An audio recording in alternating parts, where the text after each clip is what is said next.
Assalamualaikum warahmatullahi wabarakatuh. Halo adik-adik, apa kabar semuanya? Semoga kalian sehat selalu ya. Jangan lupa 3M-nya, yaitu memakai masker, menjaga jarak, hindari daerah kerumunan, dan mencuci tangan. Perkenalkan, nama kakak Iva Kurniasari, kakak dari Program Studi Pendidikan Guru Sekolah Dasar Fakultas Keguruan dan Ilmu Pendidikan Universitas Muhammadiyah Purworejo. Di sini kakak akan menjelaskan materi kelas 4, tema 8, subtema 2, yaitu keunikan daerah tempat tinggalku dan pembelajaran kedua. Apakah adik-adik tahu tarian apa yang ada di Indonesia? Yaitu contohnya tari pendek dari Bali. Dayu berasal dari Bali. Banyak orang yang bilang Bali sangatlah unik. Keunikan Bali diantaranya terlihat dari keragaman kesenian yang ada. Bali terkenal dan kaya akan ragam tarian-tarian yang indah. Dayu sangat menyukai tari. Oleh sebab itu, Dayu rajin berlatih tari. Kali ini Dayu berlatih tari pendek. Ada dua jenis karya tari, yaitu tari tradisional dan tari kreasi baru. Tahukah kalian apa itu tari tradisional? Tari tradisional adalah tarian yang telah mengalami perjalanan sejarah cukup lama.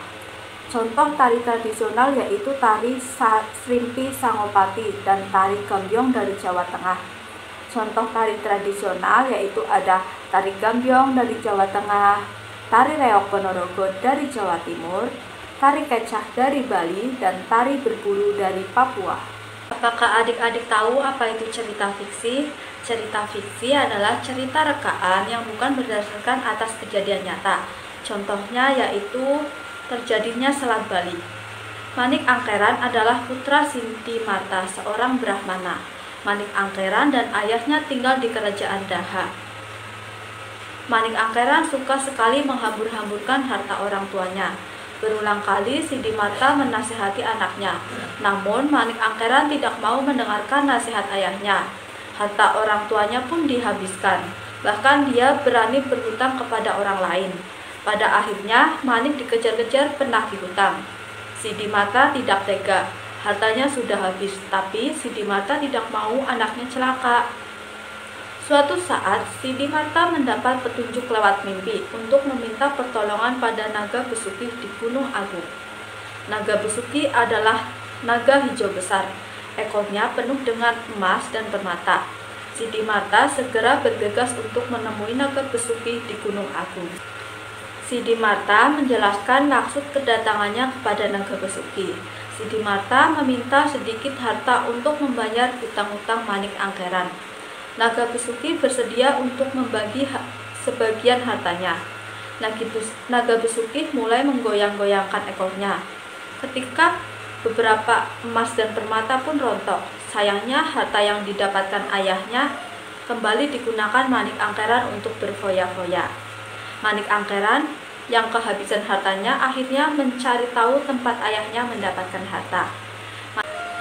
Sidi Marta menjelaskan maksud kedatangannya kepada naga Besuki. Sidi Marta meminta sedikit harta untuk membayar hutang-hutang Manik Angkeran. Naga Besuki bersedia untuk membagi sebagian hartanya.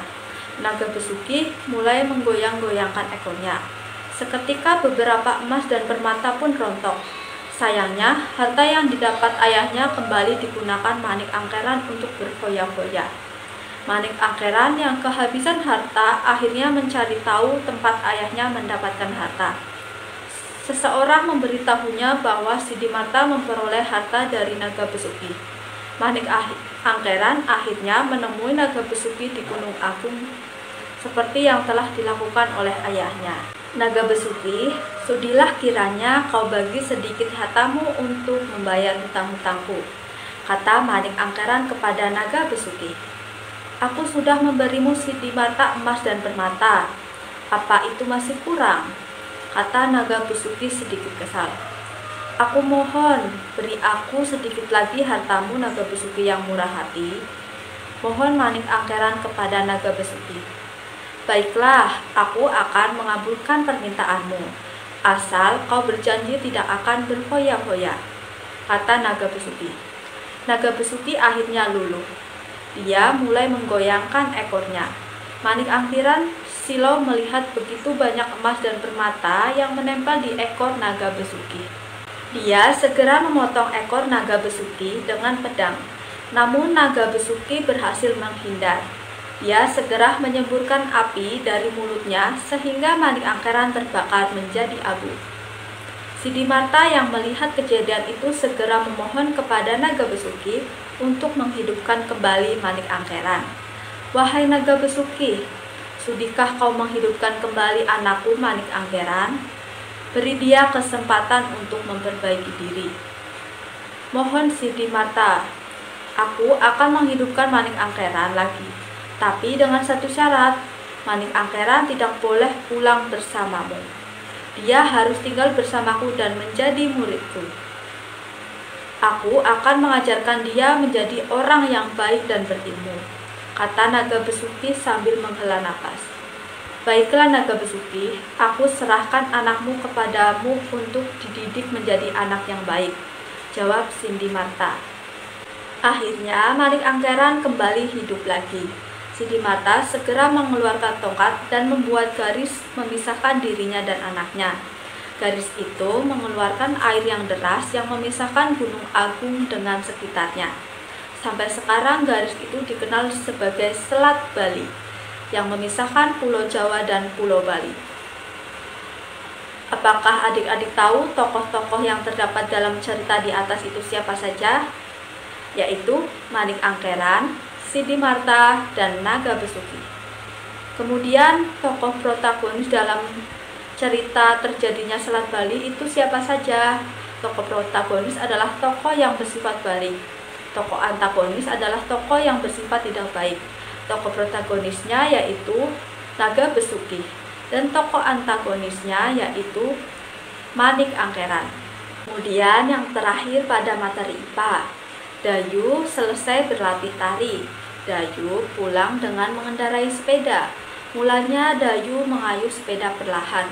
Dayu mengayuh sepeda semakin cepat. Sepeda Dayu mengalami perubahan kecepatan dari lambat menjadi cepat.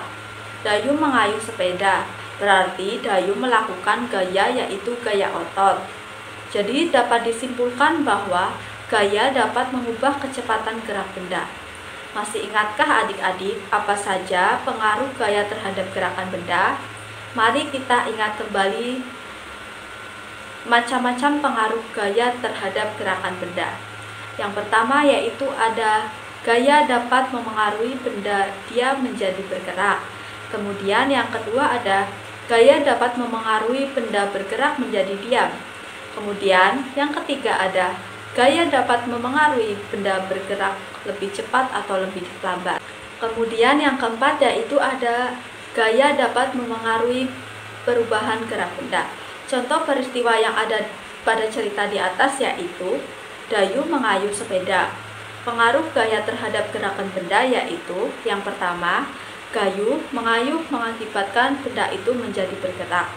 Kemudian, gaya memengaruhi arah gerak suatu benda. Yang ketiga, gaya memengaruhi arah gerak suatu benda. Terima kasih, semoga materi dari kakak bermanfaat untuk kalian semua. Bila ada kesalahan mohon maaf. Wassalamualaikum warahmatullahi wabarakatuh.